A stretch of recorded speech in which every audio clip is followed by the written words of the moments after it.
তিনি ছিলেন মধ্যম আকৃতির সুঠাম দেহের অধিকারী একটি মানুষ। তার চুলগুলো ছিল ঘাড় পর্যন্ত প্রলম্বিত, হালকা হালকা কোঁকড়ানো।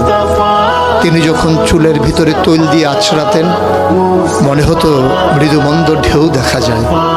তার কপাল ছিল চওড়া, ভ্রুগুলো ছিল জোড়া ভ্রু, ধনুকের মতো বাঁকা।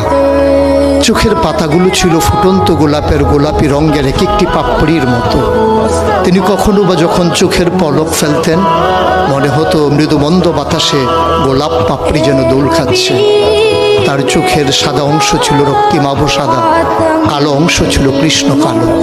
তার নাকটা ছিল খাড়া, নাকের ছিদ্রগুলো ছিল ছোট ছোট।